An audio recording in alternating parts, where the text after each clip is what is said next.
जय गुरुदेव। गुरु ब्रह्मा गुरु विष्णु गुरुदेवो महेश्वरा। गुरु साक्षात पर ब्रह्म तस्मै श्री गुरुवे नमः। सर्वप्रथम मैं अपने गुरु जी के चरण स्पर्श करके आरंभ करती हूँ। आज वास्तुशास्त्र के इस वीडियो में हम 45 देवताओं का अध्ययन कर रहे हैं। 45 देवताओं में से हम इस वीडियो में ब्रह्मा से उत्तर दिशा में स्थित भूधर देवता का अध्ययन करने जा रहे हैं। इसके पूर्व हमने ब्रह्मा से पूर्व दिशा में स्थित आर्यमा देवता, दक्षिण दिशा में स्थित विवस्वान देवता, पश्चिम दिशा में स्थित मित्र देवता, इनका अध्ययन हम कर चुके हैं।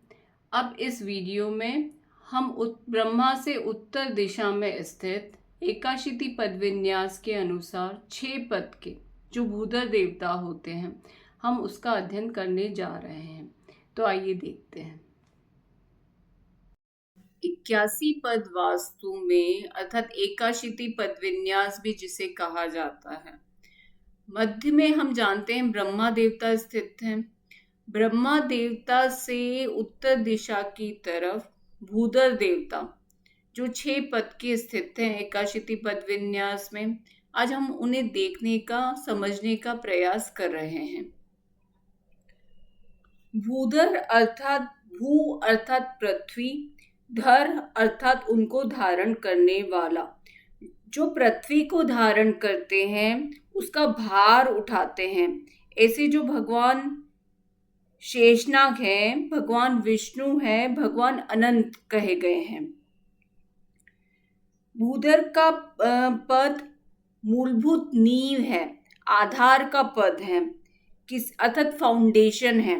किसी भी कार्य को आरंभ करने के उपरांत उसको धारण करना, उसका क्षय होने से बचाना, उसको नीचे अर्थात उसको नीचे गिरने से बचाना, यह जो संभालने का कार्य है वो भूधर के पद का है।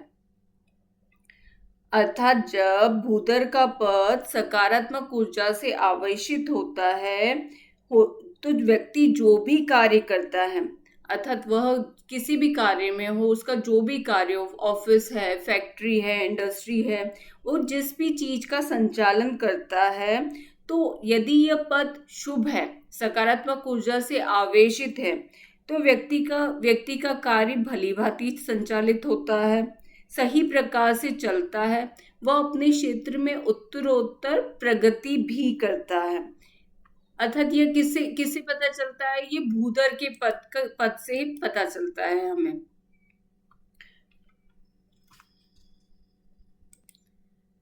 सम्रांगण सूत्रधार में इस पद का निघंटु अर्थात भूधर का निघंटु अनंत अर्थात शेषनाग, जिन पर कि भगवान विष्णु विराजमान होते हैं, वह बताया गया है।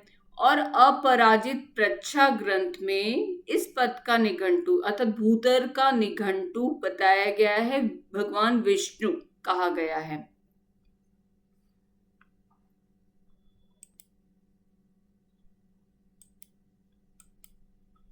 ये भूधर शब्द का अर्थ हमने देखा अभी। ये 81 पद वास्तु में भूधर का जो पद है, जो कि 6 पद का है, ब्रह्मा से उत्तर दिशा में स्थित है भूधर। और यह भूधर का पद के शुभ होने पर, भूधर का पद कब शुभ होगा? जब ब्रह्मा का पद शुभ होगा, अर्थात जो अव्यक्त ऊर्जा ब्रह्मा को, सेंटर को, न्यूक्लियस को, यदि यहाँ से यह पद सकारात्मक ऊर्जा से आवेशित होगा, जब ब्रह्मा का पद सकारात्मक ऊर्जा से आवेशित होगा तो भूधर का पद सकारात्मक ऊर्जा से आवेशित रहेगा, अर्थात भूधर का पद शुभ परिणाम देगा। और जब भूधर का पद शुभ परिणाम देगा तो इसमें इसके बाहर के जो 5 देवता पेशाच विधि में स्थित हैं, जो कि मुख्य है, भल्लाट है, सोम है, सर्प, इसे मृग भी कहा गया है, और अदिति। इन 5 देवताओं का संबंध भूधर के पद से है। तो जब यह सकारात्मक ऊर्जा से आवेशित होगा तो यह पांचों पद के जो गुणधर्म है, अर्थात मुख्य का पद, भल्लाट, सोम, सर्प और अदिति का पद भी शुभ परिणाम हमको प्राप्त होंगे। विष्णु की प्रतिमा विज्ञान को देखने समझने का अब हम प्रयास कर रहे हैं। उसके पूर्व ईश्वर या परमेश्वर की 5 शक्तियों को बताया गया है आगम ग्रंथों में। कौन कौन सी 5 शक्तियां होती हैं, तो उनके नाम इस प्रकार कहे गए हैं: सृष्टि, पालन, संहार, अनुग्रह शक्ति और निग्रह शक्ति। अनुग्रह शक्ति को कृपा शक्ति कहा गया है और निग्रह शक्ति अर्थात माया शक्ति, अर्थात माया के वशीभूत रहकर, इंद्रियों के वशीभूत रहकर जब व्यक्ति कार्य करता है तो उसे निग्रह शक्ति कहा गया है। अर्थात माया के वशीभूत होकर व्यक्ति जब मोह में रहता है तो सिर्फ पदार्थों के पीछे भागता है, उसे सिर्फ इंद्रियों का सुख चाहिए, उसे उसे उसका सारा ध्यान सिर्फ सुख दुख पदार्थों में लगा रहता है। और जो अनुग्रह शक्ति बताई गई है वह व्यक्ति को, जीव को मोह से, बंधन से, अर्थात जो वह इंद्रियों के वशीभूत जिस प्रकार हो गया है तो उससे मुक्त करने में, उन बंधनों से मुक्त कराने में जो शक्ति लगी रहती है उसे अनुग्रह शक्ति कहा गया है, उसे कृपा शक्ति कहा गया है। भगवान विष्णु जी का हम प्रतिमा विज्ञान देख रहे हैं। यह प्रतिमा विज्ञान, आइकनोग्राफी जिसे कहा जाता है, यह विष्णु धर्मोत्तर पुराण ग्रंथ के द्वारा में बताया गया है। जो विष्णु जी का जो कृष्ण रंग है वह काला है, वो कृष्ण रंग है, वो विकार को प्रदर्शित कर रहा है। अर्थात वो किसको रिप्रेजेंट कर रहा है? उनका जो कृष्ण रंग है वह विकार अर्थात माया को रिप्रेजेंट कर रहा है। जब व्यक्ति माया के वशीभूत होता है, इंद्रियों के वश में होता है, यह उसको रिप्रेजेंट कर रहा है।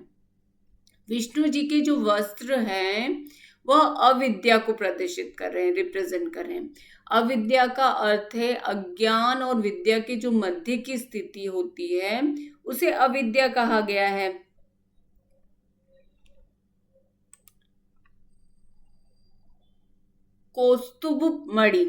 कौस्तुभ मणि ज्ञान को रिप्रेजेंट करती है, ज्ञान को दर्शाती है। विष्णु जी ने जो वनमाला धारण कर रखी है वो संसारिक बंधन को रिप्रेजेंट कर रही है।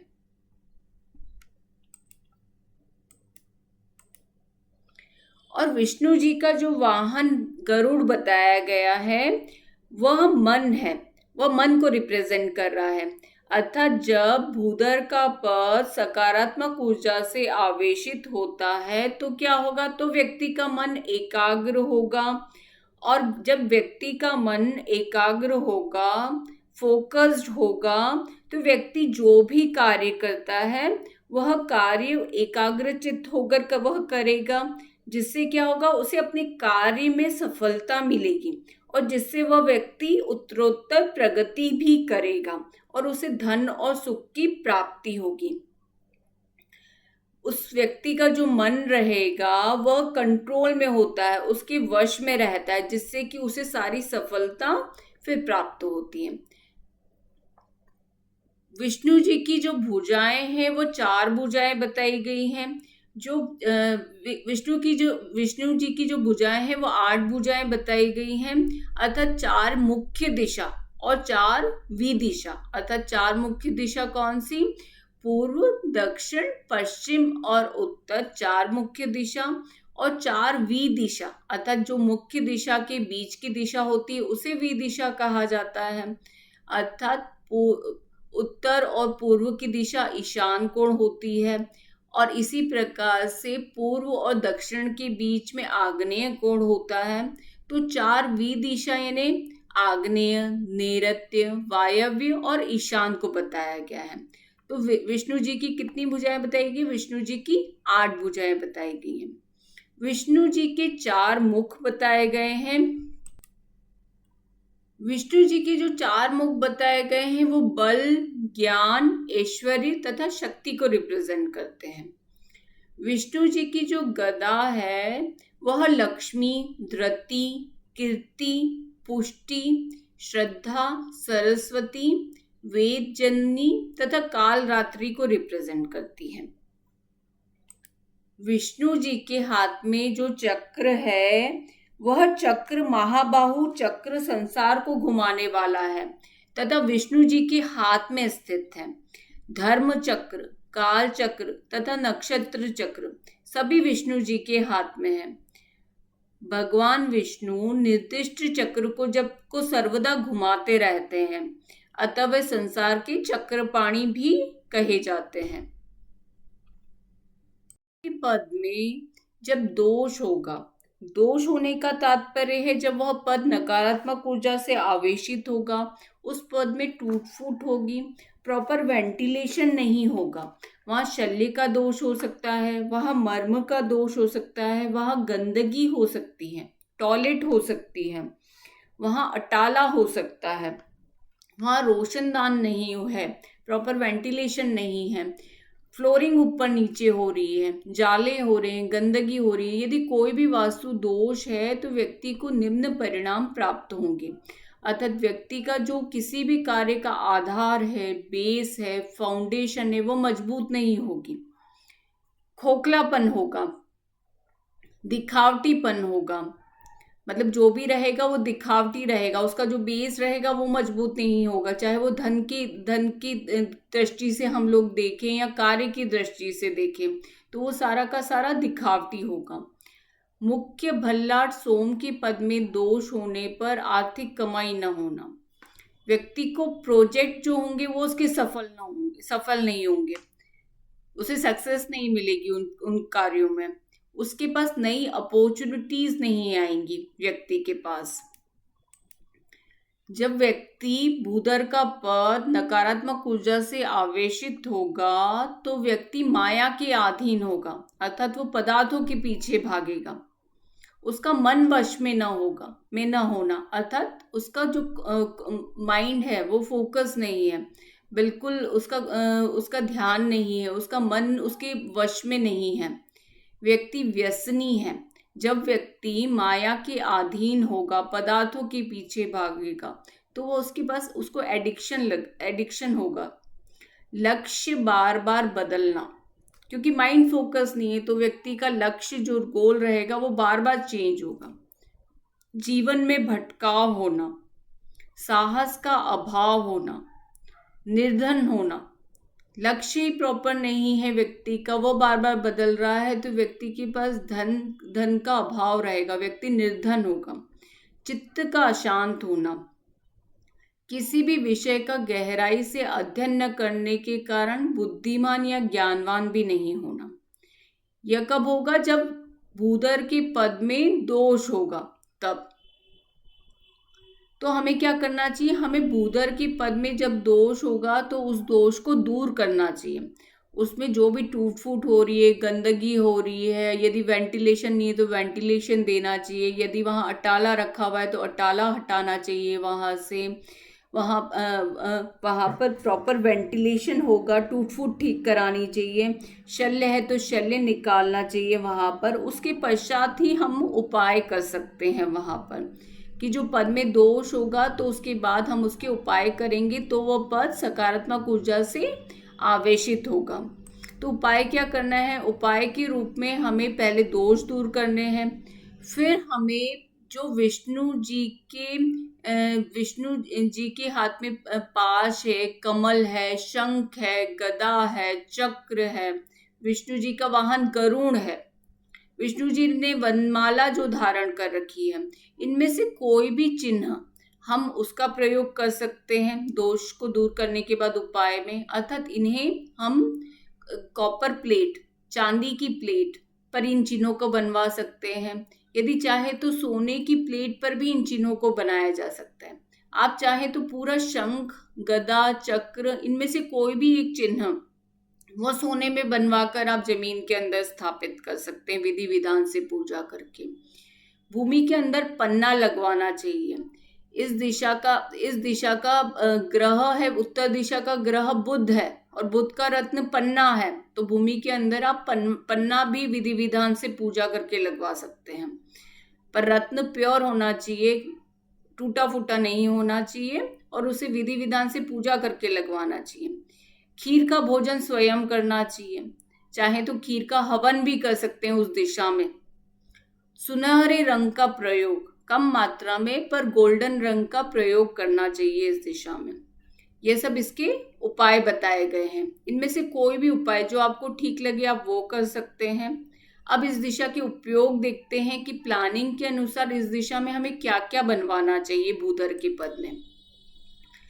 तो यह सबसे प्रमुख व्यक्ति के, सबसे महत्वपूर्ण व्यक्ति के बैठने का, ऑफिस हो तो बैठने का स्थान बनवा सकते हैं, घर हो तो शयन कक्ष भी बनवा सकते हैं, उत्तर या पूर्व मुखी घर होने पर ड्राइंग रूम या लिविंग रूम बनवा सकते हैं, स्टडी रूम बनवा सकते हैं, मेडिटेशन रूम या ध्यान कक्ष बनवा सकते हैं। उत्तर दिशा धन की दिशा कही गई है, यहाँ पर तिजोरी भी रख सकते हैं। योगा कक्ष, नेचुरोपैथी, इससे संबंधित कमरे भी बनवाए जा सकते हैं। इस प्रकार से हमने इस वीडियो में ब्रह्मा से उत्तर दिशा में स्थित 6 पद के भूधर देवता को देखने का प्रयास किया है। इसके पश्चात के वीडियो में हम आप देवता को देखने समझने का प्रयास करेंगे। अब समय को देखते हुए वीडियो समाप्त करने की आज्ञा दीजिए। बहुत बहुत धन्यवाद आपका। जय गुरुदेव।